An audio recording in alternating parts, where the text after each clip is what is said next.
Some people say kindness no longer exists, that the world is too busy, too loud, too selfish. But every once in a while, a moment happens that makes everyone stop and rethink what compassion truly means. This story begins with a man holding an old mop, wearing worn-out boots and a tired smile, and a CEO who shocked an entire company with just one question: "Sir, I don't have a husband, can I have a date with you?" Before we get into it, make sure to subscribe, like, and comment to support our channel, TruthLines USA. Your engagement helps us continue sharing inspiring stories that remind us of the goodness still alive in everyday people. The story begins in a quiet town in Ohio, where 45-year-old Daniel White worked as a janitor in a large corporate office building. Every morning, he'd arrive before sunrise, long before the glow of computer screens lit up the rows of cubicles. He carried with him a worn lunchbox, the same one he'd used since his 20s, and tucked inside was a simple peanut butter sandwich, an apple, and a photo of his 10-year-old daughter, Emily. Daniel wasn't ashamed of being a janitor. Work was work. And after losing his wife to cancer 3 years earlier, keeping a job, any job, became his lifeline. He had medical bills, rent, and a little girl who needed him to stay steady even when the world felt shaky. The janitor job wasn't glamorous, but it was honest, it was stable, and it allowed him to pick Emily up from school every afternoon. That was something he would never trade. One Tuesday morning, while he was scrubbing scuff marks off the lobby floor, he overheard a conversation between two employees waiting for the elevator. "Did you hear?" one whispered. "The new CEO is arriving today." "The young one?" "The one from California," the other asked. "Yep. People say she's strict. Rumor is she's here to clean house." They both laughed nervously as the elevator doors closed. Daniel sighed. A new CEO usually meant new rules, new expectations, new pressure. He hoped it wouldn't lead to fewer hours or layoffs. He relied on this place more than anyone knew. Around 9 a.m., a sleek black car pulled up to the entrance. Out stepped a woman in a crisp navy suit, carrying a leather briefcase. She walked with confidence, but there was something else, something soft, in the way she paused to breathe in the morning air before stepping inside. Her name was Samantha Grant, 38 years old, recently appointed CEO of Haverton Tech Solutions. She had a reputation in the industry as someone smart, tough, and extremely dedicated. But no one knew her personal story. No one knew what she had been carrying alone for years. As Samantha entered the building, employees greeted her nervously. She nodded politely, her mind already racing with numbers, reports, and projections. She was focused, almost too focused, to notice anything else. Until she saw Daniel. He was kneeling by the baseboard, fixing a loose piece of trim so the office wouldn't get dinged up later. His hands were rough, his sleeves rolled up, and there was a quiet calm about him, something she hadn't seen in a long time. He looked up briefly and offered a small smile. "Good morning, ma'am." No fear. No flattery. Just a simple, sincere greeting. It caught her off guard. She smiled back before she even realized it. "Good morning," she replied softly, then walked toward the elevators. That might have been the end of it. But something about him lingered in her mind. Throughout the week, Samantha observed the office culture.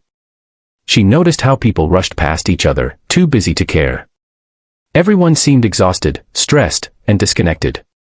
Numbers mattered more than names. Efficiency mattered more than empathy. One afternoon, she stayed late to review financials. When she finally left her office, most of the building was quiet, except for the faint sound of humming coming from the hallway. It was Daniel, mopping the floor, humming a tune she recognized from an old country song. He didn't see her at first. She watched him for a moment, noticing how tired he looked but how peaceful he seemed. When he finally turned around, he startled slightly. "Oh, Miss Grant. Didn't see you there. Long day."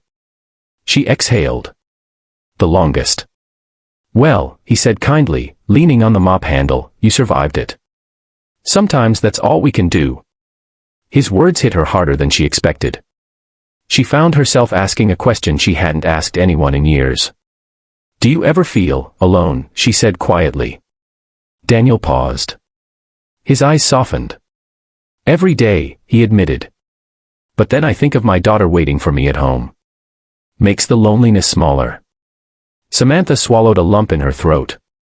You're raising her alone? Yes, ma'am, he said. Lost my wife 3 years back. Cancer. Life throws curveballs.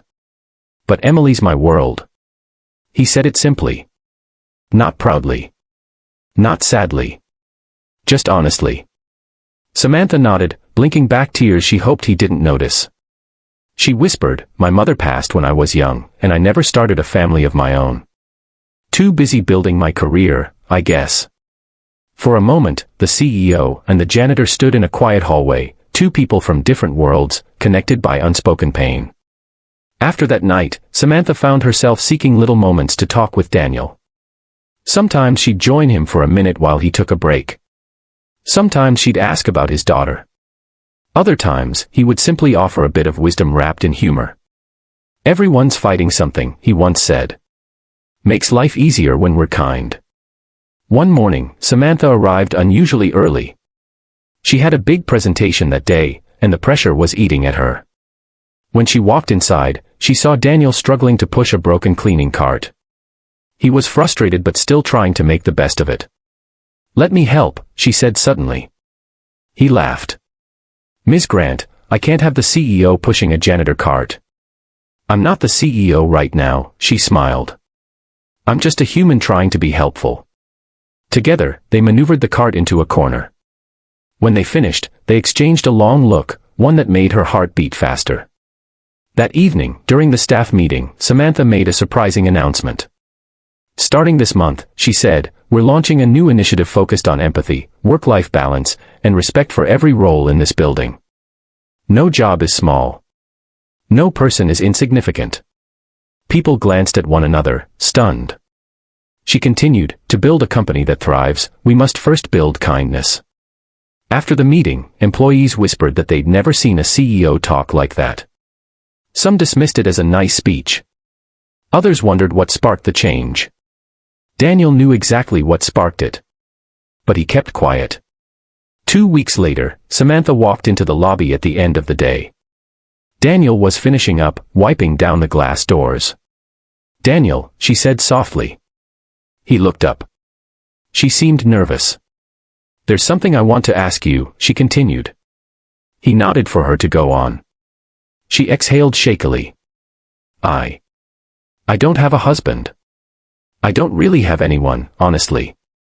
And I was wondering, she paused, gathering courage. Would you, maybe, go on a date with me? He froze. Employees nearby turned their heads, jaws dropping. A CEO, their CEO, asking a janitor out. Daniel blinked, stunned. Ms. Grant.